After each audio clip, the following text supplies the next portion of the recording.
பாடல் புத்தகத்திலே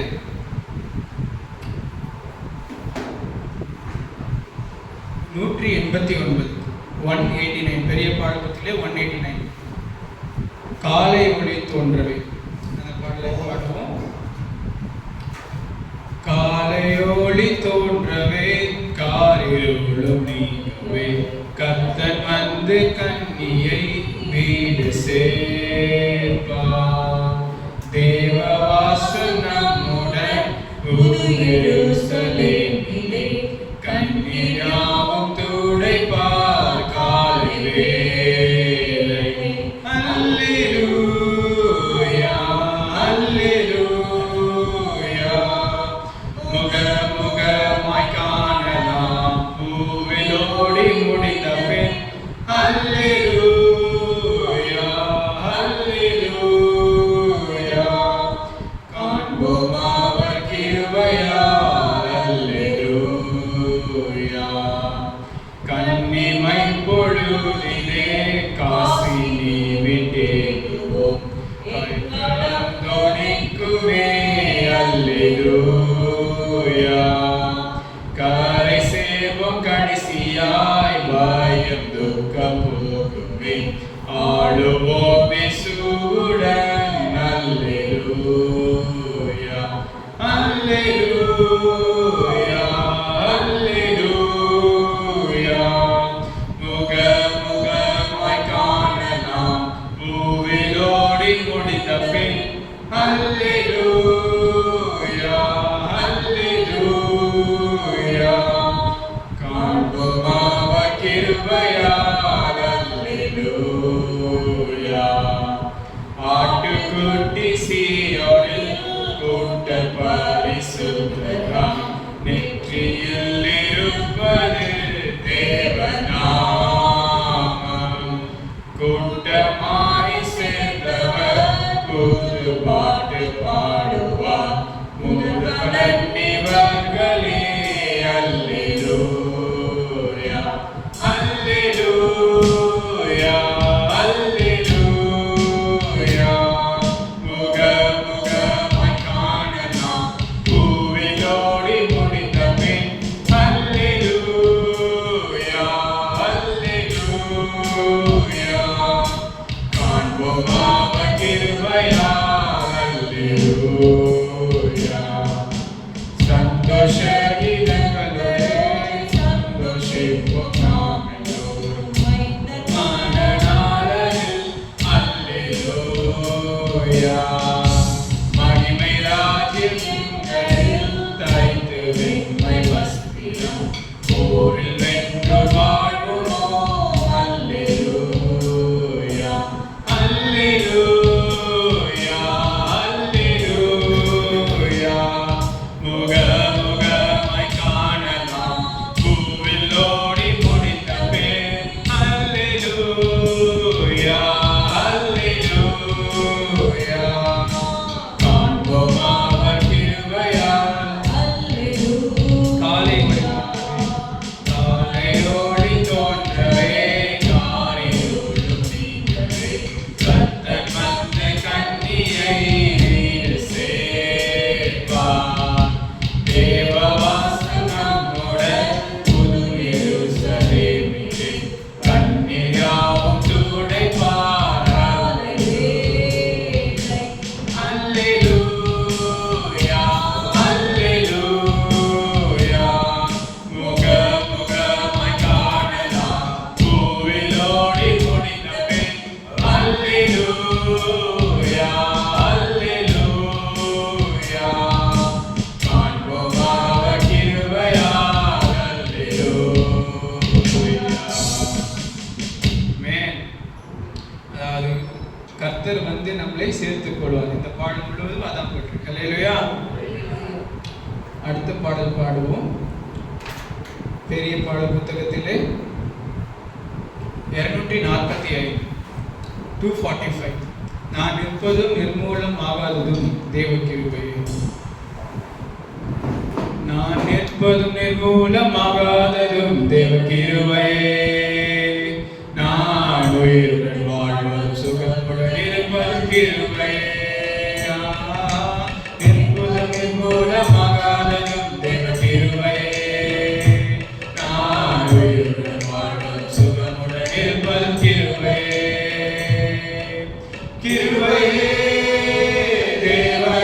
கிருபையே தேவ கிருபையே தேவ கிருபையே கிருபையே தேவ கிருபையே தேவ கிருபையே தேவ கிருபையே காலையில் எழுவதும் கர்த்தரை துதிப்பதும் மாலையில் காப்புடன் எல்லாம் வருவதும் கிருபையே காலையில் எழுவதும் கர்த்தரை துதிப்பதும் மாலையில் காப்புடன் எல்லாம் வருவதும் கிருபையே போக்கிலும் வரத்திலும் தொலைதூர பயணத்திலும் போக்கிலும் வரத்திலும் தொலைதூர பயணத்திலும் இடராமல் காப்பதும் கிருபையே மாதவர்களிலே இடராமல் காப்பதும் கிருபையே கிருபையே தேவ கிருபையே தேவ கிருபையே தேவ கிருபையே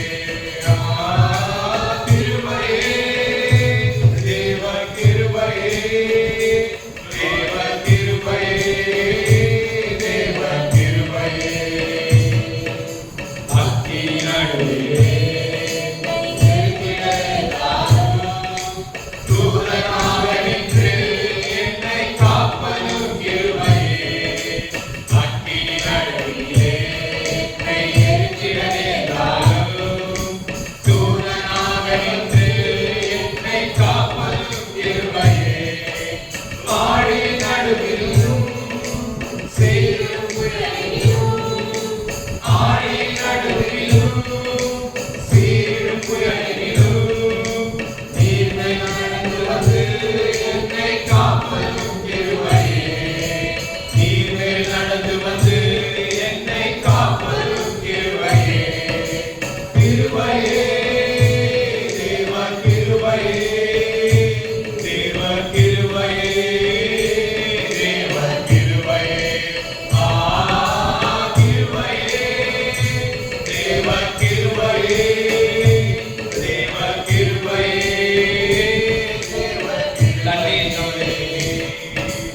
கண்ணீர் கவலைகளில் கஷ்ட நஷ்டங்களில் துஷ்டரின் கைக்கு விலக்கி காப்பதும் கிருபையே கண்ணீர் கவலைகளில் கஷ்ட நஷ்டங்களில் துஷ்டரின் கைக்கு விலக்கி காப்பதும் கிருபையே ஆற்றி தேக்கியே அரவணைத்திடும் ஆற்றி தேக்கியே அரவணைத்திடும் மாபெரும் கிருபையே எங்கள் தேவ கிருபையே மாபெரும் கிருபையே எங்கள் தேவ கிருபையே கிருபையே தேவ கிருபையே தேவ கிருபையே தேவ கிருபையே கிருபையே தேவ கிருபையே தேவ கிருபையே நான் நிற்பது மூலமாகாதனும் தேவ கிருபையே நான் உயிருடன் வாழ்வது சுகமுடன் இருப்பது கிருபையே நான் நிற்பது மூலமாகாதனும் தேவ கிருபையே நான் உயிருடன் வாழ்வது சுகமுடன் இருப்பது கிருபையே கிருபையே தேவ கிருபையே தேவ கிருபையே தேவ கிருபையே கிருபையே தேவ கிருபையே தேவ கிருபையே தேவ கிருபையே அல்லேலூயா இது ஒரு பழைய பாடல் ஆயினும் கர்த்தர் இதிலே மகிமைப்படுகிறார் அல்லேலூயா நம்ம ஒவ்வொரு நாளிலுமே நிற்பதும் நிர்மலமாகாதும் கிருபையும் போட்டிருக்கு அல்லேலூயா நாம் போறதிலும் போக்கிலும் வரத்திலும் தொலைதூர பயணத்திலும் பாலம் கல்லிலே இடராமல் காப்பதும் கிருபையே ஆமென் அப்போ அதற்காக நிறைய பேருக்கு ஆக்சிடென்ட் ஆகுது சில கிறிஸ்தவர்களுக்கு நிறைய நடக்கும் பொழுதும் அப்போ வந்து அவர்களுக்கு வந்து சில நேரத்தில் அதை சொல்ல முடியாமல் இருக்கலாம். அப்போ நம்ம சொல்லக்கூடாது அப்படின்னு இருக்கா? கிடையாது. அவர்களுடைய கர்த்தருடைய சித்தம் அவருடைய வாழ்க்கையில கர்த்தர் அவர்களுக்கு ஒப்பு கொடுத்திருக்கிறார் சில விஷயங்களுக்கு. ஆகிலும் நம்ம அதிலிருந்து காத்திருக்கிறார் இல்லையா? அப்ப நமக்கு எதெல்லாம் கர்த்தர் நன்மை என்று நாம் விசுவாசிக்கிறோமோ அதுக்கு எல்லாத்துக்கும் நாம் என்ன சொல்ல வேண்டும்? ஸ்தோத்திரம் செய்யணும். அல்லேலூயா. இயேசுவை சிலுவைக்கு ஒப்பு கொடுத்தார். பேதுரு அந்த நேரத்துல மறுதலித்து காப்பாற்றப்பட்டார். அப்ப அதுக்கு கூட கிருபையில தான் அவர் காக்கப்பட்டார். அல்லேலூயா. பேதுரு மறுதலிப்புக்கும் இயேசு மரித்தாரு. ஆகிலும் பேதுரு அங்க மறிக்கவில்லை. இல்லையா? பேதுருக்கு கொடுக்கப்பட்ட பாக்கியம் என்னன்னா, உன்னோட நீ சிறு வயதா இருக்கும் பொழுது உனக்கு எங்கெல்லாம் போகணும் சுற்றி திரிவேன், இள வயதா இருக்கும் எங்கெல்லாம் போகணும் சுற்றி திரிவேன், முதிர் வயதாகும் மட்டும் தான் உனக்கு மரணம் சொன்னாங்க. அல்லேலூயா. அப்போ வந்து ஒவ்வொருத்தருக்கும் அவங்களுக்கு கொடுக்கப்பட்ட கிருபைக்கு அவங்க ஸ்தோத்திரம் செய்ய கடனாளியா இருக்கிறாங்க. அல்லேலூயா. அந்த முதல் பேரா பாடலாம். காலையில் எழுவதும் காலையில் எழுவதும் கர்த்தரை துதிப்பதும் மாலையில் காப்புடன் இல்லம் வருவதும் கிருபையே. காலையில் எழுவதும் கர்த்தரை துதிப்பதும் மாலையில் காப்புடன் இல்லம் வருவதும் கிருபையே. போக்கிலும் வரத்திலும் தொலைதூர பயணத்திலும் போக்கிலும் வரத்திலும் தொலைதூர பயணத்திலும் காலம் கல்லிலே இடராமல் காப்பதும் கிருபையே. காலம் கல்லிலே இடராமல் காப்பதும் கிருபையே. கிருபையே தேவ கிருபையே, தேவ கிருபையே, தேவ கிருபையே. கிருபையே தேவ கிருபையே, தேவ கிருபையே, தேவ கிருபையே. நான் நிற்பதில் மூலமாகாததும் தேவ கிருபையே. நான் உயிருடன் வாழ்வது சுகமுடன் இருப்பது கிருபையே. நிற்பதில் மூலமாகாததும் தேவ கிருபையே. நான் உயிருடன் வாழ்வது சுகமுடன் இருப்பது கிருபையே. Amen. Hallelujah. இப்பொழுது எனக்கு ஒரு சம்பவம் ஞாபகத்துக்கு வருகிறது. என்னன்னா, அதாவது பெற்றோர் என்ன செய்ய வேண்டும்னா, அவர்கள் இருக்கிற காலங்களிலே அவர்களுக்கு பின் பிள்ளைகள் கர்த்தரை சார்ந்து இருக்கிற மாதிரி கற்றுக் கொடுத்துட்டு போக வேண்டும். இல்லையா? அவர்கள் இருக்கிற காலத்திலே, அதுதான் நம்ம வந்துட்டு ஈசாக்கு கிட்டையும் யாக்கோபு கிட்டையும் பார்க்கிறோம். ஆபிரகாம் இருக்கிற காலத்திலேயே ஆபிரகாம் ஈசாக்கை பலியாக ஒப்பு கொடுக்கறதுக்கு முன் வந்தார் என்று பார்க்கிறோம். கர்த்தர் கேட்ட உடனே இல்லை என் பிள்ளை நான் கொடுக்க மாட்டேன்னு சொல்லாம முன் வந்துட்டார். அப்பொழுது ஈசாக்கு பார்த்தது என்னென்றால், பிள்ளையாண்டான் மேல் கை போடாதுன்னு கர்த்தர் சொல்லுகிற வார்த்தை கேட்டான். இல்லையா? அப்போ பெற்றோர் எப்பொழுது அவர்கள் கையில் இருக்கிறாங்க பிள்ளைன்னு நினைக்காம, என்னை நடத்தினவர் கர்த்தர் உன்னை நடத்துவார்ன்றத விசுவாசத்தை விதைக்கும் பொழுது பிள்ளைகள் என்ன பண்ணுவாங்கன்னா, பெற்றோர் போன பின்பும் நடக்கிறதுக்கு அதிக தைரியம் கொள்வாங்க. இல்லைன்னா நிறைய இடத்துல பெற்றோர்கள் போன பின்பு அவர்களுக்கு அடுத்து யார் இருக்கிறா என்ற ஒரு அந்த இது வரைக்கும் அஸ்திபாரமாக இருந்தாங்க பெற்றோர். ஆனா அவர்கள் என்ன செய்யலைன்னா, அடுத்தது கர்த்தர் உன்னை நடத்துவாருன்னு சொல்ற அந்த வார்த்தையை கொடுக்காம போயிட்டாங்க. இல்லையா? ஆனால் ஆபிரகாம் கிட்ட அதை பார்க்கிறோம், ஈசாக்கு கிட்டையும் பார்க்கிறோம். ஈசாக்கு யாக்கோபை லாபான் வீட்டுக்கு அனுப்பும் பொழுது என்ன சொல்லி அனுப்புறாருன்னா, கர்த்தர் உன்னோட இருப்பாரு, ஆபிரகாமுடைய ஆசீர்வாதம் உனக்கு வரும் அப்படின்ற வாக்குத்தை கொடுத்து அனுப்புறாரு. இல்லையா? அப்பொழுதுதான் என்ன செய்ய முடியுதுன்னா, ஈசாக்கு லாபான் அவனை சந்திக்க வரும் பொழுது, திரும்ப வரும் பொழுது லாபான் எதிர்த்து வரான். அப்போ வந்து ஈசாக்கு யாரை கொண்டு ஆணையிட்டான் என்றால், யாக்கோபு யாரை கொண்டு ஆணையிட்டான் என்றால், ஈசாக்கின் பயபக்தி உடையவரை கொடுத்து ஆணையிட்டான். இல்லையா? ஈசாக்கை வைத்து ஆணை இல்லை, எங்க அப்பா மேல சத்தியமாக எங்க அம்மா மேல சத்தியமாக சொல்லி ஆணையிடாம எங்க தகப்பனின் தேவனை கொண்டு ஆணையிடுறேன். இல்லையா? அது யாக்கோபு அவனுக்கு நடந்தது, அதை பிள்ளைகளுக்கு வைத்துவிட்டு போனோம். அதே இல்லையா? அது நம்மளுடைய பெற்றோர்களை பார்த்துருப்போம். இப்போ இருக்கிற எல்லாருமே பார்த்துருப்பீங்க, பெற்றோர்களை பார்த்துருப்பீங்க. அப்போ அது அவன் யாக்கோபுக்கு நடந்ததை யோசேப்புக்கு அதை சொல்லிட்டு போனான். என்ன சொல்லிட்டு போனான்? உன் தகப்பனின் தேவனாலே இது உனக்கு ஆயிற்று. அல்லேலூயா.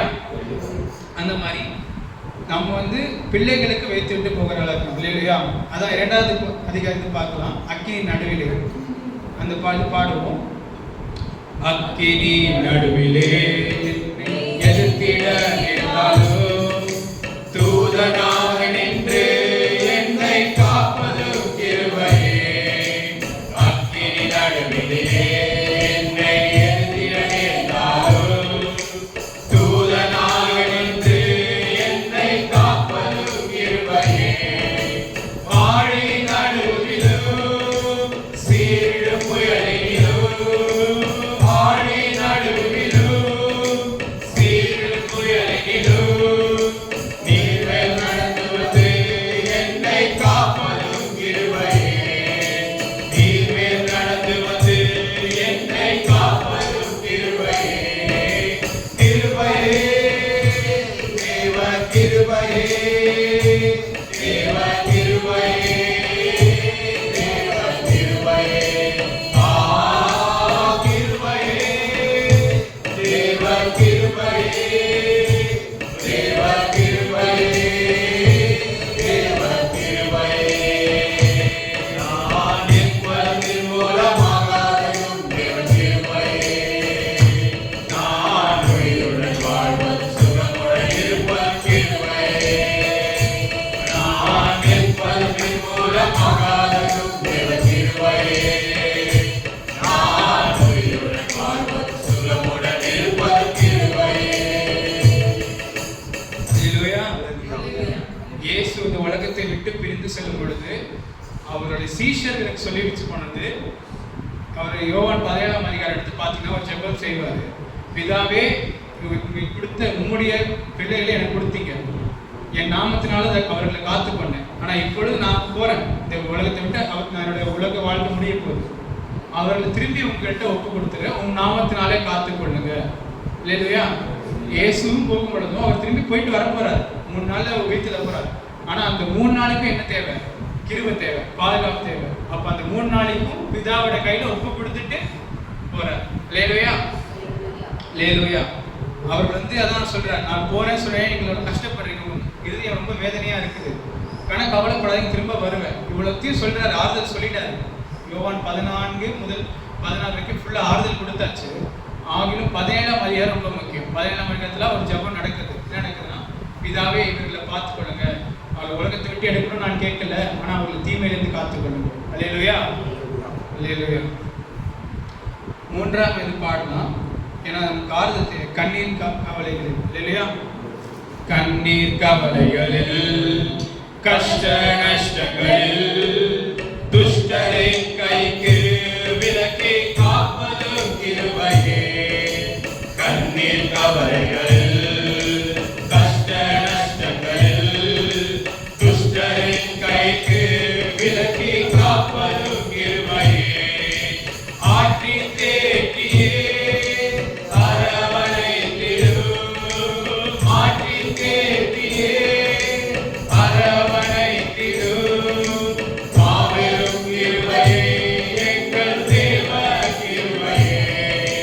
மாபெரும் கிருபையே எங்கள் தேவ கிருபையே. கிருபையே தேவ கிருபையே தேவ கிருபையே தேவ கிருபையே.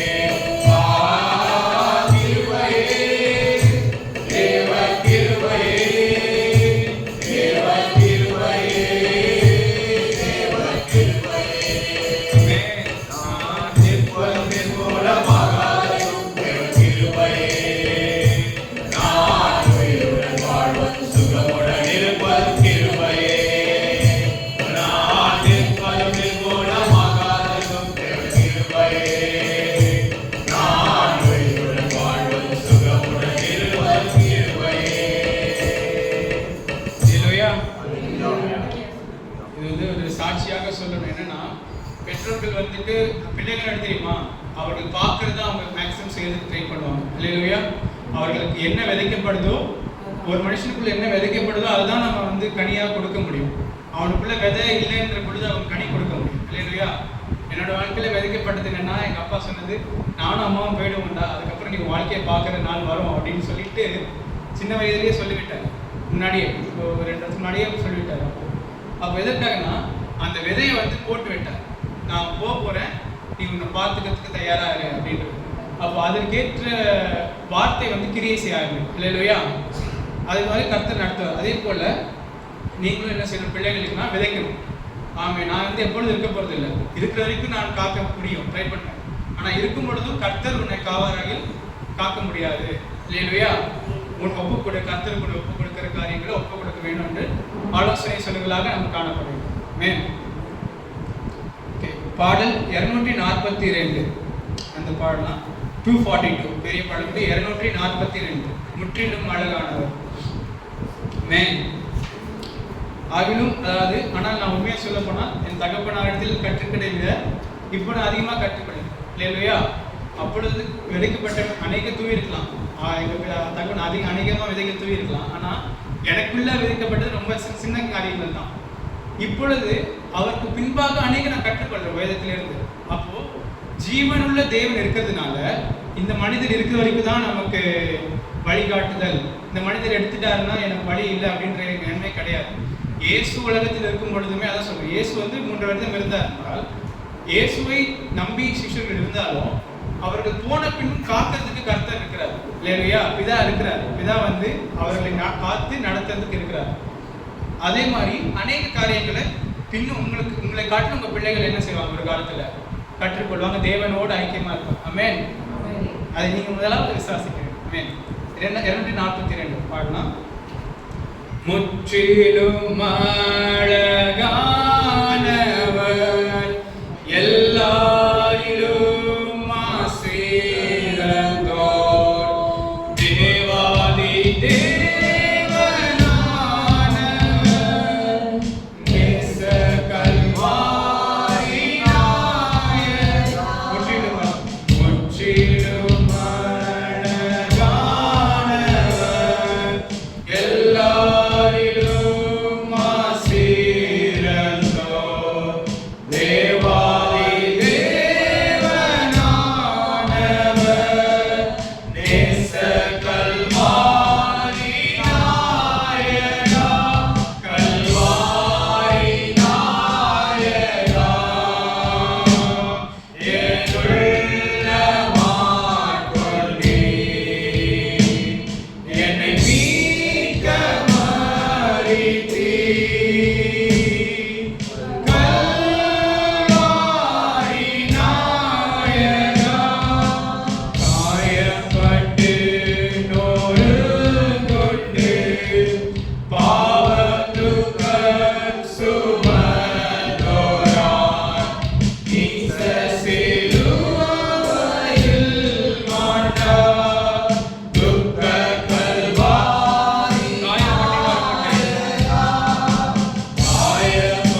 5வது இது எனக்கு ரொம்ப பிடித்தது. உம்மை மகிமை மயமாக கண்டு களிப்பேன் என்பதே இவ்வுலகில் என் ஆறுதல் ஒப்பற்ற கல்வாரி நாயகம்.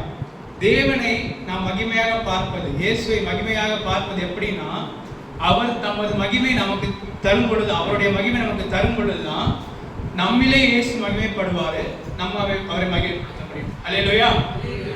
மகிமை என்பது கர்த்தர் ஒரு இடத்துல சொல்லியிருக்காரு, தம்முடைய மகிமையை யாரோடையும் பங்கு போட மாட்டேன்னு சொல்லியிருக்கிறாரு. ஆகிலும் இயேசு என்ன சொன்னார்னா, நீ என்னை உலகத்திலே மகிமைப்படுத்தும், glorify the son that thy son may glorify thee. அதாவது குமாரனை நீர் மகிமைப்படுத்தும், ஸோ அப்போ குமாரன் உண்மை மகிமைப்படுத்துவார். யோவான் 17ஆம் அதிகாரத்தில் என்ன சொன்னார் மறுபடியும்னா, நீர் எனக்கு தந்த மகிமையை நான் அவர்களுக்கு தந்திருக்கிறேன் அப்படின்னு சொன்னார். அல்லேலூயா. அப்போ இயேசு இந்த உலகத்திலே மகிமைப்படுவதற்கு மிக முக்கியமான காரியம் என்னன்னா, நாம் அவரை விசுவாசிக்கும் பொழுது, அல்லேலூயா, நாம் அவரை விசுவாசிப்பதே இயேசு மகிமையாக இந்த உலகத்திலே தோன்றுவார், நம்மை மகிமைப்படுத்தி அவர் மகிமைப்படுவார். அல்லேலூயா. இதுதான் விக்கிரகங்களுக்கும் ஜீவனுடைய தேவனுக்கும் வித்தியாசம். விக்கிரகங்கள் என்னன்னா, அது கும்பிடுறவங்க என்ன பண்ணணும்னா, விக்கிரகத்தை முன்னாடி வைத்து விட்டு அவர்கள் எல்லாரும் அதுக்கு முன்னாடி மண்டியிட வேண்டும். இல்லையா? அப்படி பண்ணாங்க. நேபுகாத்நேசர் காலத்துல பண்ணாங்க.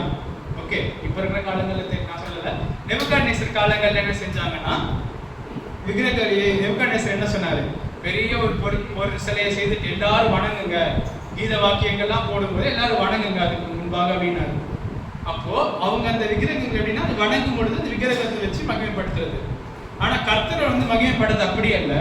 கர்த்தர் ஜீவனுள்ள ஜனங்களை தெரிந்தெடுத்து அவர்கள் மூலமாக என்ன செய்றார், மகிமைப்படுகிறார். விக்கிரகங்களை வைத்து அவர் மகிமைப்படுகிறவர் அல்ல. இல்லையா? இதை நம்ம ஆதியாகமத்திலிருந்து பார்க்கிறோம். ஆதாமிற்குள்ள என்ன செய்தார்னா, தன்னோட சுவாசத்தை ஊதினார். இல்லையா? கர்த்தர், அதாவது தேவன், கடவுள் தூணில் இருப்பான் திரும்பில் இருப்பான்னு கேள்விப்பட்டிருப்பீங்க. அதுக்கு எதிராக என்ன வேதத்தில் இருக்கு என்றால், கர்த்தர் ஜீவன் உள்ளவர்களை தான் ஆட்கொள்வார். இல்லையா? ஒரு தேவன் ஒரு பொருளை ஆட்கொள்ளுகிற தேவன் அல்ல. ஆமென். ஜீவன் உள்ள உயிரினங்களை, நம்ம ஜீவன் உள்ளவராக இருக்கோம் இல்லையா, அதுவும் குறிப்பாக மனிதர்களை 4ஆம் நாளிலும் 5ஆம் நாளிலும் பறவை, மீன், அப்புறம் வேற என்ன அனிமல்ஸ், மிருகங்களை படைத்து அவர்களுக்குள்ளாக கர்த்தர் சென்றார் என்று இதிலுமே எழுதப்படல. இல்லையா? ஆதாமை படைத்து அவனோட வாசம் பண்றதுக்கு கர்த்தர் இருந்தார் என்று பார்க்கிறோம். அப்பொழுது அந்த மகிமையை இந்த காலத்திலே கர்த்தர் விட்டுருவார். அல்லேலூயா. அது மாத்திரமல்ல, நேற்றைக்கு ஒரு கர்த்தர் கொடுத்த வார்த்தை என்னென்றால், இந்த வெளிப்பு, அதாவது நமக்கு அநேகருக்கு மனிதர்களாக படைத்திருக்கு, நமக்கு என்ன இருக்குன்னா, அநேகருக்கு நல்ல இமேஜினேஷன் இருக்கு, நிறைய காரியங்களை நம்ம நிறைய கற்பனை செய்யலாம், கற்பனை திறன் கொடுத்திருக்கிறார். இல்லையா? இப்போ அநேக கடவுள்கள், அநேக இதெல்லாம் எப்படி வருதுன்னா, மனிதர்களுடைய கற்பனையினால வருது. இல்லையா? அவர்களுக்கு என்ன இருக்குன்னா, நிறைய கற்பனை திறன் இருக்கு. கற்பனைக்கு திறனால என்ன செய்யறாங்கன்னா, அநேக கடவுள்களை உருவாக்குறாங்க. ஆனா கற்பனை திறன் அதுக்கு மாத்திரம் கொடுக்கவில்லை. கற்பனை திறன் எதற்கு கொடுத்தார் என்றால், நாம் பேசுகிற காரியங்கள், சில காரியங்கள் ரொம்ப புரிந்து கொள்ள மிக கடினமான காரியங்களை ஒரு எடுத்துக்காட்டுகள்லாம் சொல்லும் பொழுது, மெட்டாஃபர்ஸ், இல்லுஸ்ட்ரேஷன், அப்படியே அந்த நடந்த சம்பவத்தை சொல்ல முடியாது. ஒரு எடுத்துக்காட்டை சொல்லும் பொழுது நீங்கள் புரிந்து கொள்வதற்காக. இல்லையா? அதான் அந்த 6ஆம் அதிகாரத்துல கண்ணாடி கடல் ஓரமாய் சேர்ந்து உம் அன்பில் மூழ்கி உம்மை போல் என்றும் இருப்பேன் மகிமை கல்வாரி நாயகா. இந்த கண்ணாடி கடல் வெளிப்படுத்தல வருது. இந்த கண்ணாடி கடலை யாரும் பார்த்தது கிடையாது. ஓகே, ஆவியில யோவானுக்கு கர்த்தர் காட்டினாருன்னு பார்க்கணும். அப்போ இது ஒரு அப்படியே இருக்கான்னா இல்ல, இது அவன் ஆவியில பார்த்திருக்கிறான். அப்போ இது ஒரு அவனுக்கு கர்த்தர் கொடுத்த ஒரு காட்சியாக இருக்கலாம். இல்லையா? விஷனா இருக்கலாம். அந்த விஷயம் அவனுக்கு மாத்திரம் வந்திருக்கு. ஸோ அப்போ என்ன சொல்லலாம்னா, அவனுக்கு மட்டும் தான் தெரியுது, எல்லாருக்கும் தெரியல, அப்போ அது உண்மை கிடையாது அப்படின்னு சொல்லலாம். ஆனால் கர்த்தர் எதுக்கு அதை கொடுக்குறாருன்னா, அதன் மூலமாக ஆழமான சத்தியங்களை நமக்கு வெளிப்படுத்தும். ஆமென். அப்பொழுது அந்த வேத வாக்கியங்களும் கர்த்தர் கொடுத்த அறிவு அப்படின்னா, அதன் மூலமாக கர்த்தர் தம்மை வெளிப்படுத்துறதுக்கு சித்தம் உள்ளவர்கள். இல்லையா? கடைசியாக 197ஆம் பாடல் பாடி முடிக்கலாம். Song number 197. கரையேறி உமதண்டை இருக்கும்போது ரட்சகா. இந்த பாரம் எப்படியுமே இருக்க வேண்டும். இல்லையா? கிறிஸ்துவர்களாக இருக்கிறவர்களுக்கு ஆத்ம பாரம் இருக்க வேண்டும். கரையேறி பூமதண்டை நிற்கும் போது ரட்சகா உதவாமல் பல நன்று வெட்கப்பட்டு போ கரையேறி பூமதண்டை நிற்கும் போது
அவரோட சீஷர்களை அவரே என்ன செய்தார்? தெரிந்தெடுத்தார். அல்லேலூயா.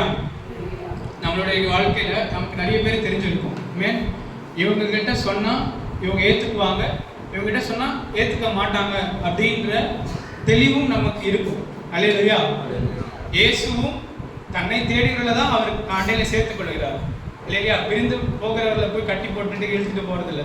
இல்லையா? அப்போ இயேசு என்ன செஞ்சார்னா, அவரோட சீஷர்களை அவர் தெரிந்தெடுக்கும் பொழுதும் 12 பேருக்கு என்ன செஞ்சார்னா ஜெபிச்சார். இல்லையா?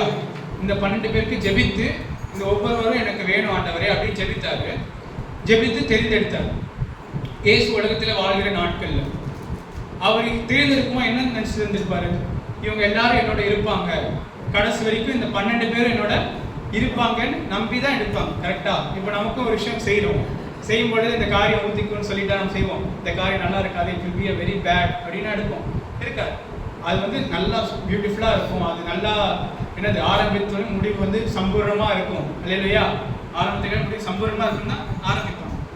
ஆனா இயேசு பார்க்கும் பொழுது, இயேசு தான் யோவான் 6ஆம் அதிகாரத்துல இந்த வசனம் மாத்திரம் எடுத்து படிக்கலாம். யோவான் 6ஆம் அதிகாரம் கடைசி வசனங்கள். யோவான் 6 65 முதல் 70. ஒருவன் என் பிதாவின் அருளை பெறாவிட்டால் என்னிடத்திற்கு வரமாட்டான் என்று இதன் நிமித்தமே உங்களுக்கு சொன்னேன் என்றார். அது முதல் அவருடைய சீஷரில் அநேகர் அவருடனே கூட நடவாமல் பின்வாங்கி போனார்கள். அப்பொழுது இயேசு 12 நோக்கி, நீங்களும் போய்விட மனதாயிருக்கிறீர்களோ என்றார். சீமோன் பேதுரு அவருக்கு பிரதியுத்தரமாக, ஆண்டவரே, யாரிடத்தில் போவோம்? நித்திய ஜீவ வசனங்கள் உம்மிடத்தில் உண்டே. நீர் ஜீவனுள்ள தேவனுடைய குமாரனாகிய கிறிஸ்து என்று நாங்கள் விசுவாசித்தும் அறிந்தும் இருக்கிறோம் என்றார். இயேசு அவர்களை நோக்கி, 12 உங்களை நான் தெரிந்து கொள்ளவில்லையா? உங்களுக்குள்ளும் ஒருவன் பிசாசா இருக்கிறான் என்றார். சீமோனின் குமாரனாகிய யூதாஸ் காரியோத்து 12 ஒருவனாய் இருந்தும் தம்மை காட்டிக் கொடுக்க போகிறவனாய் இருந்தபடியினால் அவனை குறித்து இப்படி சொன்னார். அல்லேலூயா. அதாவது 71ஆம் வசனம்ல போட்டிருக்கு, அவர் அறிந்தார் என்று பார்க்கிறோம். இதில் வந்துட்டு நான் எப்பயுமே ஒரு காரியத்தில் ரொம்ப அதிக விசுவாசம் உள்ளது. என்னன்னா, இயேசு உலகத்தில் எதெல்லாம் செய்தாரோ, அவருக்கு எவ்வாறாக பிதா கிருபை கொடுத்தாரோ அதே கிருபை தான் நமக்கு கொடுத்திருக்கிறார். அல்லேலூயா. இல்லாவிட்டால் அவருடைய வாழ்க்கையில் அவர் பரிசுத்தர் என்று சொல்றதுல அவருக்கு பெரிய மகிமை இல்லை. அவர் எல்லாவற்றிலும் நம்மளை போலவே இருந்து அவருக்கு மகிமைக்கு பிதா கொடுத்தார். அப்ப என்ன நடக்குதுன்னா, இந்த சூழ்நிலை இங்கதான் வந்து இயேசுவுக்கு தெரியுது. சொல்றாரு, உங்களில் ஒருத்தன் பிசாசா இருக்கிறானா என்று அந்த நேரத்தில் அவருக்கு வெளிப்படுது. அது வரைக்கும் அவருக்கு வெளிப்படல. அந்த 12 பேர் அவர் தேர்ந்தெடுக்கும் பொழுது அவருக்கு அந்த வெளிப்பாடு இல்லை. அந்த நேரத்தில் அவருக்கு என்ன பண்ணுதுன்னா, இவங்களுக்கு பிசாசா இருக்கிறானே என்று ஒரு வெளிப்பாடு வருது. இது எதற்கு சொல்றேன்னா, நாம் வந்து அநேகரை கூப்பிடுவோம், சபைக்கு வாங்க, இதுக்கு வாங்கன்னு. நமக்கே வந்து ஒரு பக்காவா தெரியும், ஓகே இந்த பேர்ல இந்த 5 பேரை கூப்பிட்டோம்னா வருவாங்க அப்படின்னு. இங்க அதான் நடந்திருக்கு. என்ன நடந்திருக்குன்னா, அந்த 5 பேர் வந்துட்டாங்க. அந்த 12 பேர் என்ன செஞ்சாங்க? கூப்பிட்டோன்னே வந்தாங்க. அவர்கள் சபைக்கு மாத்திரம் வரல, எல்லா வெற்றியும் விட்டுட்டு அவர் பின்னாடி வந்தாங்கன்னு பார்க்கணும். அப்போ அவங்களுடைய கிரியைகள்ல எந்த அளவுக்கு டெடிகேஷன் பாருங்க. அதாவது தனக்குள்ள எல்லாத்தையும் விட்டுட்டு அவங்க பின்னாடியே வராங்க, இயேசு பின்னாடியே வராங்கன்னு பார்க்கணும். ஆகிலும் பிதா என்ன செஞ்சிருக்கிறாருன்னா, இந்த 12 பேர் தெரிந்தெடின்னு சொல்லி கொடுத்துட்டாரு. அப்போ இயேசு நினைப்பாரு, ஓகே இவங்க 12 பேர் தான்.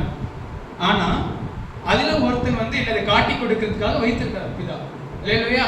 ஸோ பிதாவுடைய செயலை வந்துட்டு அவருடைய பரிபூர்ண சித்தம் நிறைவேறுவதற்காக இயேசுவை அங்க என்ன சொல்றாரு? பயன்படுத்தினார். ஆமென், ஆமென். புரியுதா? ஸோ இயேசுவை அங்க வந்து பயன்படுத்தினார். அப்போ நமக்கும் வந்துட்டு கூப்பிட்டோடனே அவங்க வரலன்ற சோர்ந்து போக வேண்டிய காரியமே இல்லை. நமக்கு இது சரி இப்படி பண்ணா நடக்கும், இது கரெக்ட் நினைச்சு விசுவாசிக்கிறோம்னா அதை நம்ம தைரியம் கொண்டு என்ன செய்யணும்? செய்ய வேண்டும். கூப்பிடுறவங்களை கூப்பிட வேண்டும். இவங்க வந்து நம்மகிட்டே கொஞ்சம் கஷ்டப்படுத்துறாங்கன்னா அப்போ நம்ம வந்து விட்டுருணும். சரி, நீங்க கர்த்தர் நடத்துவார் அப்படின்னு விட்டுருணும். அப்படி வரவங்களை கூட்டிட்டு வரணும். ஓகேங்களா?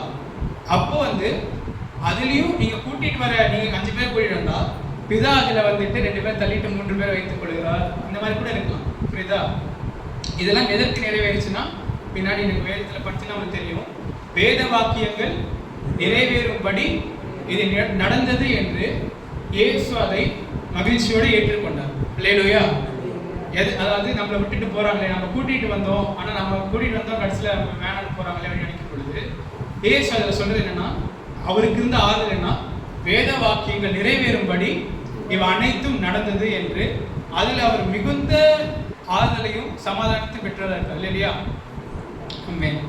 ஜெபம் செய்வோம். ஸ்தோத்திரம் பண்ணுறே அப்பா, இந்த துதி காரியங்களில் நீர் மகிமைப்படுவீராகப்பா. வரப்போகிற காரியங்களும் ஆண்டவரே நாமம் இன்னும் மகிமையாக விளங்க கிரியை செய்யும் ஆசீர்வாதம். இயேசுவின் நாமத்தில் பிதாவே.